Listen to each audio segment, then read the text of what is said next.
Hello, and welcome to my review of Star Wars Set 7139 Ewok Attack. This set was released in 2002 for just $13, containing a total of 4 minifigures and 3 builds. Let's get into the minifigures first and see how well the builds compare. The minifigures in this set are very balanced out here, as we have 2 Imperial figures and 2 Ewoks. Now, in my opinion, the lesser of the 2 figures, let's put aside here and take a look at the Imperial lineup we have here. We have 1 standard Imperial Stormtrooper and 1 Scout Trooper. The Scout Trooper I've always liked because of the visor as his face. I've always found that so cool, and how it just fits there. Still a really cool concept. And the Stormtrooper with the Megaphone Blaster, standard yellow head, and some outdated prints all around, but still some pretty cool minifigures for the time.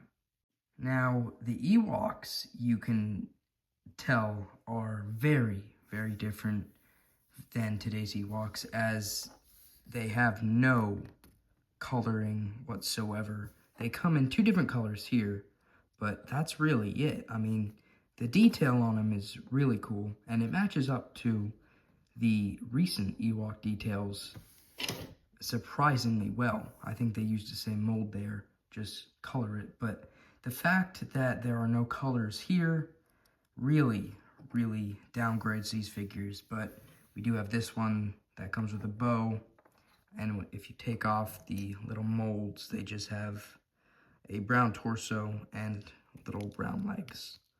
But some pretty cool Ewok minifigures there. Let's get into the accompanying builds. We get 3 builds in this set. They're small builds, but they pair very nicely together, as you see all of these pretty much in Return of the Jedi. Let's take a look at the biggest and the most functional first, with the catapult design we have here.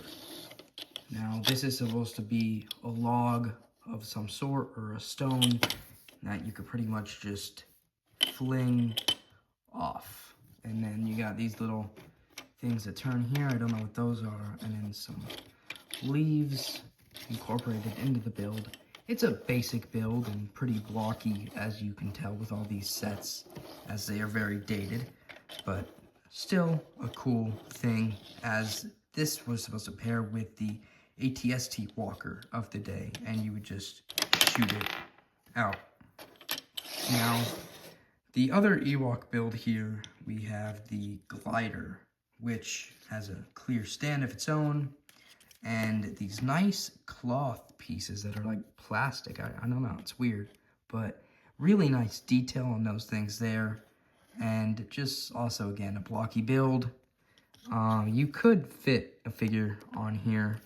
Let me just put an Ewok on there for the time being. Here is the glider with the Ewok minifigure on it, on its clear stand here. And if you really wanted to, you could actually tilt the glider and stuff. And it's cool because this part that the Ewok is on moves with the tilt. So wherever you tilt it, the Ewok will follow, make it look like he's flying. A really cool feature, and I don't think we've seen this build since this set in 2002. Now, the next set, the Imperial Speeder Bike here, also has a figure to accompany it. Let me stick that guy on real quick. Now, the Scout Trooper on this speeder bike is kind of a weird position here, but as you can see with this speeder bike, it has some guns right there, these kind of sled things that let it slide on surfaces, which is cool. And then, as you can see, when you just have it like that, it kind of just falls because it's so front heavy. So they actually included this thing here, so when it is there, you could just put it down right there. And it has a little backpack there. I guess that's for survival or something. But yeah, as you can see, he's in kind of an awkward position. but it is a pretty blocky build with some angling, as we can see here, which is pretty cool. They did release these speeders a few years later, which they did look even better. So yeah, that's it for this Ewok Attack build and the minifigures here. Let me know what you thought of this review down below. As always, thank you for watching this video.